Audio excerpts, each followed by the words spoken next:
भागी हुई बहू। नेहा और मयंक एक दूसरे से प्यार करते थे।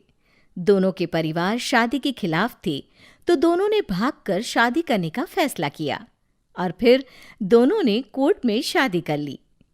माँ, मैंने नेहा से शादी कर ली है।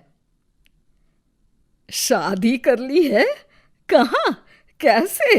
हमने तो देखी नहीं शादी। माँ, हम लोगों ने भाग कर शादी की है। अच्छा जी, तो ये लड़की घर से भागी हुई है और अब मेरे घर की बहू बनेगी। अरे ना जी ना, मैं ऐसी लड़की को कभी अपने घर की बहू ना बनाऊं जो भाग कर शादी करती है। अरे मोहल्ले आस पास सब जगह इज्जत है हमारी। माँ, अगर मैं भागी तो मयंक के लिए भागी ना। और मयंक और मैं स्कूल के समय से प्यार करते हैं, इसमें गलत क्या है? तभी नेहा को ढूंढते उसके मम्मी पापा भी वहां आ जाते हैं। दोनों के गले में वरमाला देखकर नेहा की माँ बोल पड़ती है। हे भगवान, ये क्या हो गया? वो जोर जोर से रोने लगती है। नेहा, तेरे लिए हमने इतना अच्छा रिश्ता पक्का किया था। मयंक में क्या है? अरे ना तो कमाता है, ऊपर से नशा भी करता है। अरे क्यों शादी की तूने इससे? तू तो हमारी इकलौती बेटी है बेटा। अरे देखिए बहन जी, मेरे बेटे के लिए कुछ कहने की जरूरत नहीं है। हाँ, हम नहीं आए थे आपकी बेटी का हाथ मांगने। अरे कुछ नहीं करता तो कोई भूखे नहीं मार देंगे आपकी बेटी को। देखिए कितना बड़ा घर है हमारा, और भगवान की दुआ से दूध दही की नदियां बहती हैं। जैसे तैसे कर लोगों के सामने अरेंज्ड मैरिज दिखा घर वाले दोनों की शादी की पार्टी भी दे देते हैं। पार्टी में बुआ सास। अरे भाग कर शादी कर ली थी दोनों ने। लड़की को देखो, शक्ल से तो चालाक लग रही है। क्या? अरे पर रीटा बहन तो बोल रही थी कि दोनों की अरेंज्ड मैरिज है। तभी चाची कहती है। अरेंज्ड? अरे रीटा, अरेंज्ड करती तो कैसे इतने बड़े घर की लड़की लाती? लड़के में है क्या? अरे सिर्फ दिखता अच्छा है ना, पर ना कमाता ना धमाता, उल्टा नशा अलग से करता है। अरे पता नहीं भागी हुई लड़कियां किसी घर में टिकती भी है कि नहीं। दिन बीतते जाते हैं। एक दिन। अरे रीटा, हम लोगों को 2 दिनों के लिए पंजाब जाना पड़ेगा। मेरी बहन यानी कि तुम्हारी ननद की बेटी की शादी जो है। हाँ हाँ चलते हैं, लेकिन घर किसके भरोसे छोड़ दें? आजकल तो घर बंद रखना सेफ नहीं है। अरे माँ, टेंशन क्यों लेती हो?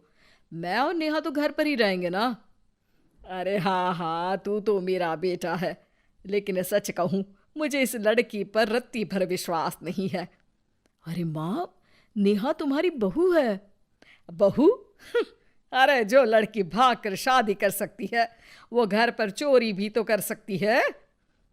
मयंक को माँ की बात का बड़ा बुरा लगता है। वो नेहा की तरफ देखता है जिसकी आंख में आंसू भरे होते हैं। माँ जी, आप अपनी अलमारी में ताला लगा लो। हाँ हाँ, तो वो तो लगा ही दूंगी, लेकिन कहीं तू घर का बाकी का सामान भी। अरे भाई, भागी हुई लड़की का क्या भरोसा। धीरे धीरे दिन बीतते हैं। एक दिन नेहा घर के बाहर गार्डन में पेड़ों को पानी दे रही थी, तभी पड़ोस की बहू। अरे नेहा, कैसी हो? बहुत सुना है तुम्हारे बारे में, लेकिन तुम तो दिखती ही नहीं हो। हाँ, वो बस घर का काम करने में समय ही नहीं मिलता। अच्छा अच्छा, शाम को ना मेरे घर आना, बैठकर गप्पे लड़ाएंगे हम। जी जरूर। तभी उस पड़ोसन की सास आ जाती है। अरे बहू, ये किससे बात कर रही है?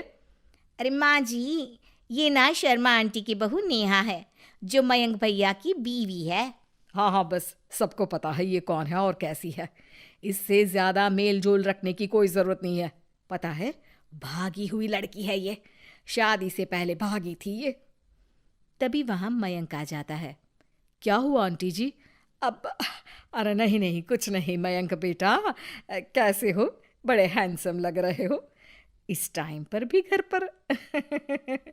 अरे हाँ हाँ, अच्छा मैं भूल गई थी, तुम वैसे कोई काम धाम करते ही नहीं हो ना। अच्छा ठीक है, चलो फिर मिलते हैं। मयंक नेहा के सामने अपनी और उसकी बेइज्जती सुनकर परेशान हो जाता है। कोई बात नहीं, रहने दीजिए, आप परेशान मत हो, सब ठीक हो जाएगा। एक दिन नेहा की माँ उसके घर आती है। अरे आइए आइए, कैसे आना हुआ? नेहा को लेने आई है क्या?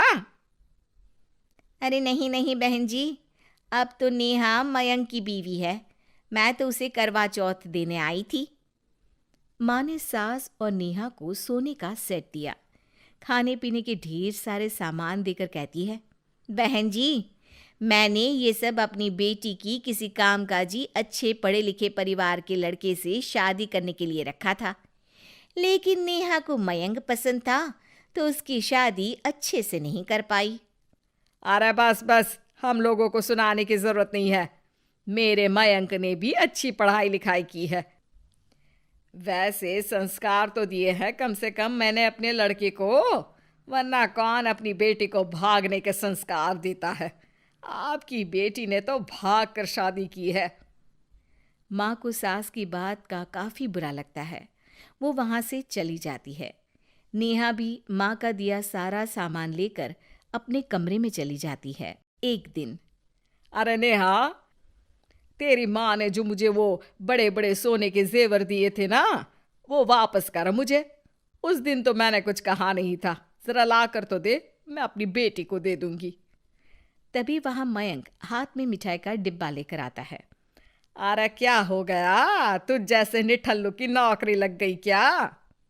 माँ, तुझे अपने बेटे पर विश्वास नहीं, लेकिन नेहा को मुझ पर पूरा विश्वास है, और अब मैं उसे समाज में सम्मान दिलाकर रहूंगा। सारे गहने बेचकर मैंने अपना कारोबार शुरू किया है। अरे वाह वाह वाह वाह, भागी हुई लड़की का भी कोई सम्मान करता है क्या? देखा, बेच दिया ना गहना। शाम को करवा चौथ की पूजा में सारे अड़ोस पड़ोस के साथ कई औरतें पार्क में पूजा कर रही होती है कि नेहा भी वहां आ जाती है।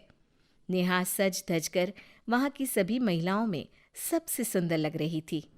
अरे अरे, तुमने भी व्रत रखा है क्या? किसके लिए? जिसके साथ भाग कर आई हो उसके लिए। तभी वहां मयंक आ जाता है। हाँ, जिसके साथ भागी है उसके लिए। आप लोगों को शर्म आनी चाहिए, एक औरत होकर एक औरत के साथ ऐसी बातें कर रही हैं। अगर नेहा भागी तो मैं भी तो भागा था, फिर अकेली नेहा क्यों जिम्मेदार हो? वो कम से कम आप लोगों से तो लाख गुना अच्छी है। आप लोगों ने एक अच्छे पैसे कमाने वाले इंसान से शादी की, लेकिन मेरी बीवी ने मुझ जैसे लड़के पर विश्वास कर ना सिर्फ मुझसे शादी की, पर मुझे ठीक राह पर भी लेकर आई। तो हाँ, जितनी नेहा जिम्मेदार है भागी हुई कहलाने को, तो मैं भी भागा हुआ ही हूं, लड़का हूं, तो इसका मतलब ये नहीं कि मैं जो करूं वो ठीक हो। सभी को मयंक की बात समझ में आ जाती है। वो नेहा को गले लगाकर साथ में पूजा करने लगते हैं।